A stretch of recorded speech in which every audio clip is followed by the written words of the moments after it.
Hello everyone, it's me. Today I will recap the movie Fantastic Beasts Part 3, The Secrets of Dumbledore. Dumbledore was walking on the street when he was attacked by a young man. This guy seemed to be quite a force to be reckoned with. He summoned all the sand and rocks around him to attack Dumbledore, but he couldn't fool him. In an instant, the young man was knocked out of his body by Dumbledore. But strangely, his soul was unusually dark. Why was there a phoenix protecting him? Strangely, only Dumbledore's bloodline possessed a phoenix. So who is this boy that has Dumbledore blood running through his veins? Not only that, this part also reveals Grindelwald's plot to monopolize the world. So what will Dumbledore and his team do to stop him? Please watch today's recap. A year after Grindelwald's crimes, Newt received Dumbledore's mission to find the unicorn. Newt discovered a mother unicorn giving birth in the forest. After a while of struggling, Newt helped the mother unicorn give birth successfully. The little unicorn was born. But Grindelwald's followers were waiting. They tore through Newt's barrier and used their wands to attack and kill the mother unicorn. Knowing that he could not fight them, Newt ran away.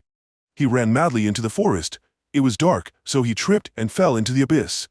The poor little unicorn also fell into the water. Immediately after, the dark wizards chased and captured the unicorn and took it away. After waking up, Newt was extremely confused. He dragged his bruised body to the mother unicorn. At this moment, a little unicorn approached Newt. It turned out that this time, the unicorn had given birth to twins, which was extremely rare for this ancient creature. So the witches did not suspect anything and left. Seeing her child safe in the arms of good people, the mother unicorn shed tears of happiness, and then the mother unicorn also passed away. Just like that, the two unicorn brothers were separated. The platypus called out a divine beast inside the suitcase. But what could this little bird do? Unexpectedly, it only needed to take a few breaths for its body to enlarge 1,000 times. Then, it used its tail to tightly hold Newt and the suitcase, then transformed into a dragon and carried Newt home. On the other side, Dumbledore accidentally met Grindelwald, and they talked about their wild love in the past. They swore to go together until the end of the road, but now Grindelwald wanted to rule the world no matter what. Dumbledore had to sacrifice his love to find every way to stop him. After the negotiation failed, Grindelwald returned to the mountain base to hide, because at this time, he was wanted by the entire Wizarding Council. At this moment, Grindelwald's followers brought the unicorn back to him. Grindelwald directly hugged the unicorn without hesitation, and used a knife to cut its throat. The unicorn's blood flowed to the ground, and his future appeared in the pool of blood. From now on, he had the power to know the future. But he did not know that there was still a unicorn in the world. At this time, the two new brothers were on their way to the Magic Academy. They met Dumbledore here. Dumbledore now knew all of Grindelwald's intentions, but he could not do anything to him, because Dumbledore had previously sworn to become a couple with him. So the two of them had a bond called a blood oath. If Dumbledore had any intention of breaking the oath, the bond would tighten until his blood vessels exploded. Therefore, the plan to stop Grindelwald could only be carried out by the two new brothers. Newt asked for help from Lally, who was sitting next to a bakery. When the thugs saw her, they teased her. Just then, the fat Jacob saw her and rushed out with a pan to save her. Seeing this, they immediately surrounded him. Suddenly, Lally came over and used her wand to knock down one of them. It turned out that this was just a play that Lally had set up. After that, Lally asked Jacob to go to the magical world with her, because this time only he could help them. Jacob didn't hesitate anymore and agreed. She used magic to give him a new suit, then immediately threw the book in her hand. It turns out that the book is a portkey that allows the two to easily teleport to the magical world. The destination this time was a train, and they met Newt again. The two friends happily hugged each other. Then Lally also arrived at the meeting place in time. Newt told everyone about the plan to stop Grindelwald. But how could they defeat someone who knew the future? At this moment, someone suggested to distract Grindelwald by overlapping many plans at the same time, making him unable to predict. Dumbledore also said Jacob a wand, which could hide his identity when necessary.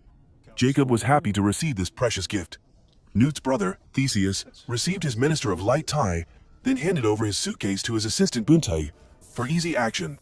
After that, they went through the wall to the magic world in Berlin, Germany. The International Confederation of Wizards is gathering here. Newt went to see the head of the Department of Magic after relaying Dumbledore's message that, do the right thing, not to the easy thing. Newt suggested that they join forces to fight the dark forces, but this person was a spy for Grindelwald. Immediately after, this person announced that the villain would be pardoned. This meant that all his crimes were cleared. Theseus saw Vinda again. Because he was too absorbed in admiring Vinda's beauty and not guarded, he was ambushed from behind by the villain. Then, Grindelwald's henchmen took Theseus away. Newt was helpless, unable to fight off the majority of them. Unable to act rashly, he could only escape. Grindelwald's henchmen fired fireworks to celebrate their Grindelwald acquittal. At the same time, Dumbledore learned that Grindelwald had been cleared of all charges, forcing him to immediately set out there. Not long after, he found Newt's group and heard the story. News said that Newt's brother had been captured and taken to Erkstag, a secret prison of the Ministry of Magic. Dumbledore then gave him some papers that could help him save his brother. Before leaving, Newt asked if his suitcase was okay. Dumbledore said it was okay, and he had a plan for it. After that, Tyke took the suitcase to his shop to fake 6 other identical suitcases. At the villain's castle, Kama followed Dumbledore's orders to join Grindelwald. He thought that Kama had truly painful past memories, so he helped Kama erase all of them. He used his wand, gently tore off a piece of memory, and lured Kama to his side against Dumbledore. At this time, Dumbledore was carrying out his next plans. Suddenly he felt a lurking danger. It turned out to be Credence, a henchman of Grindelwald. He was a person with the same bloodline as Dumbledore. Dumbledore secretly used his power, shooting a stream of memories at the young Credence's forehead. Credence began to ask Dumbledore if he knew how lonely Credence was. Suddenly the phoenix of fire flew down from above. The street cracked into many small pieces. At this time, Credence rushed to attack Dumbledore. Although he was very strong, he still lacked experience. Credence rushed to attack a second time. This time he summoned all the rubble from the surrounding buildings, turning the houses into weapons that twisted straight at Dumbledore. However, Dumbledore just waved his hand, and everything fell down. Credence continued to push Dumbledore back. Dumbledore retreated to a nearby bus. Credence waved his wand again, wanting to finish Dumbledore off. The bus turned into ashes, but Dumbledore disappeared with it. It turned out that he had been standing behind Credence since when. Then, Dumbledore used a spell to put Credence into an illusion he created. Here, no matter what Credence did, he could not harm Dumbledore. Credence pulled out his wand to fight again, but was controlled by Dumbledore.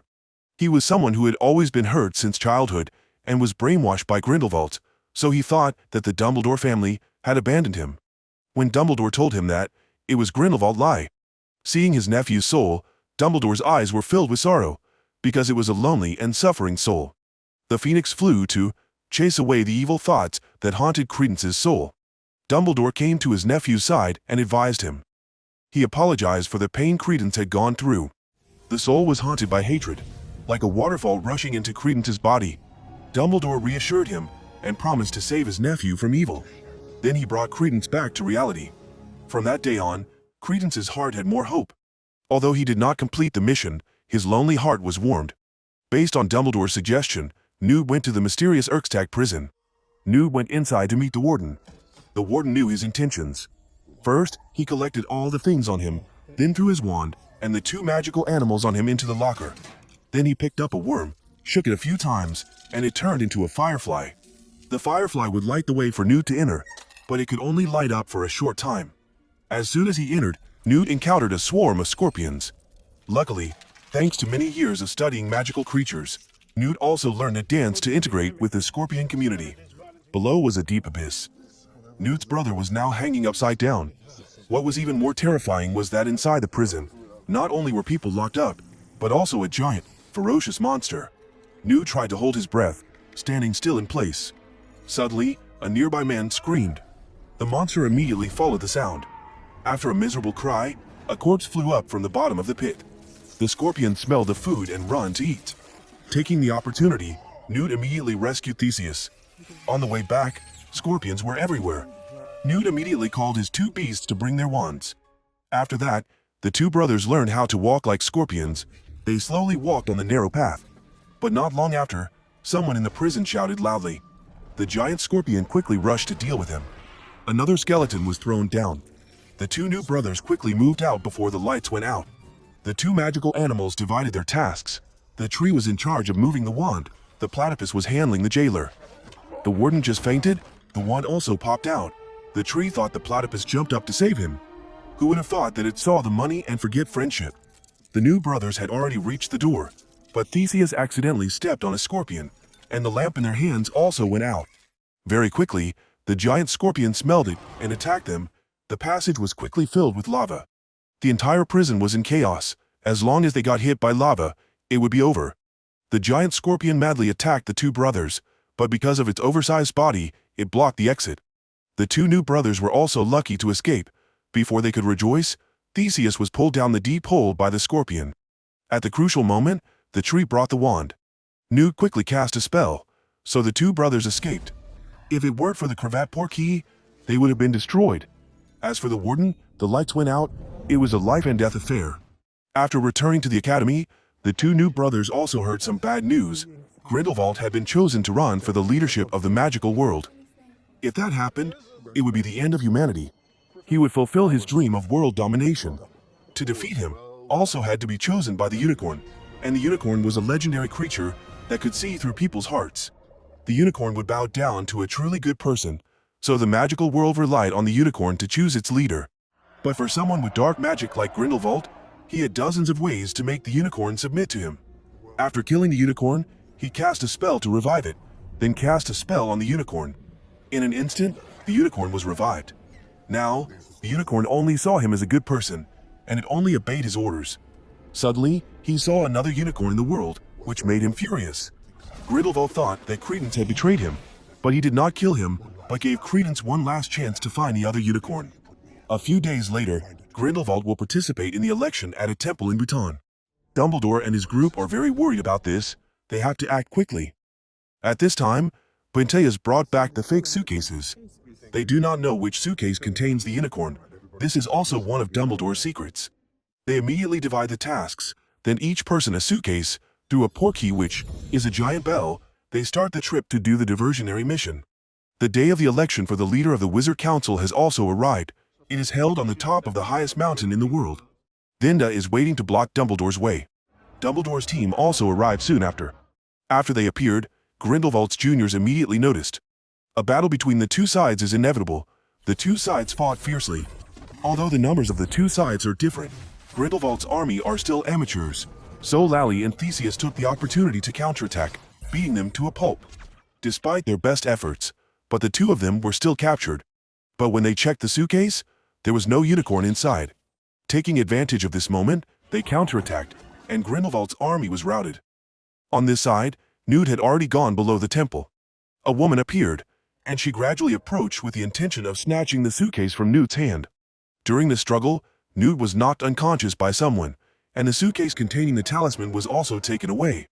Kama led a group of Grindelwald's henchmen to surround Lally and Theseus, but Kama suddenly swung his wand and destroyed them all.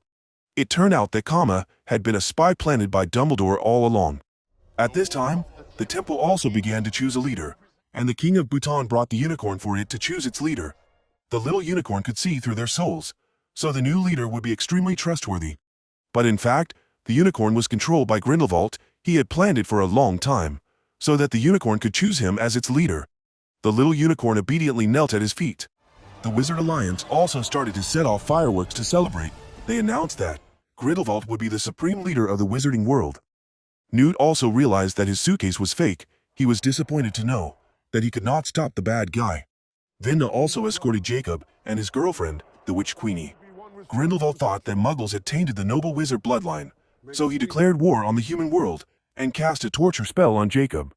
Santos saw this and lifted the spell on Jacob. At this moment, the fire phoenix appeared in the sky. Credence returned. He exposed Grindelwald's true face. Credence said that Grindelwald was the one who killed and cast a spell on the unicorn to create this drama. At this time, Newt also appeared and told everyone that there were two unicorns in the world. But Grindelwald said that Newt had no evidence. He said that no one would believe Newt. As soon as he finished speaking, Bryntai stepped forward. She handed the suitcase containing the unicorn to Newt. The majestic baby unicorn appeared in front of everyone, because unicorns really do appear, so Grindelwald's magic disappeared. His unicorn immediately changed, black and smelly. The Alliance decided to vote for a new supreme leader. The unicorn immediately understood that Grindelwald was a bad person, so it turned around and went to Dumbledore. When it saw him, it bowed its head and knelt down, but Dumbledore did not want to be the supreme leader, so he said that the unicorn should choose someone better him itself. So it slowly walked towards a candidate, Santos, and began to kneel down to greet this woman. At this time, The old man Grindelwald was furious. He intended to kill Credence, but unexpectedly, the Dumbledore brothers had already saved the last drop of blood. At this moment, the curse string on Dumbledore's hand broke. It turned out that to destroy the curse, he and Grindelwald had to confront each other directly. After that, the two of them also went to a private space. At this time, there was only a battle between the two of them. Neither of them would give in. Even though they once had the same goal, now they had gone their separate ways. One protected justice and peace, the other was evil, and wanted others to submit to him. Therefore, in the end, the two of them fight clear. After a draw, the two masters no longer wanted to fight each other. The blood curse was broken, just like Grindelwald loved. Dumbledore left and said that no one would love Grindelwald anymore. But at this moment, facing Grindelwald was an entire council of wizards. Grindelwald used the circle to protect himself, saying that he was never their enemy and would never be. Finally, Grindelwald had to leave. Credence and his father met again after many years apart. Newt also had a long journey with a little unicorn. Dumbledore thanked Jacob and gave him a fake wand as a souvenir. At the end of the movie, Jacob also held a wedding with the beautiful Queenie, opening a new history when Muggles were allowed to marry wizards. And Newt also met his lover again after many days of missing him. The movie ended here. The war between the dark forces and the peacekeepers ended. In it, Dumbledore and Newt, along with their teammates, fought to prevent Grindelwald from carrying out his plot to dominate the wizarding world. At the same time, they discovered deep secrets about friendship, family affection, loyalty, and sacrifice. Thank you very much for your support so that the channel can develop like today. If you find it interesting, please give me a like and a comment about your feelings about this movie. Especially, please subscribe to the channel to follow my movie recap. See you again, dear friends.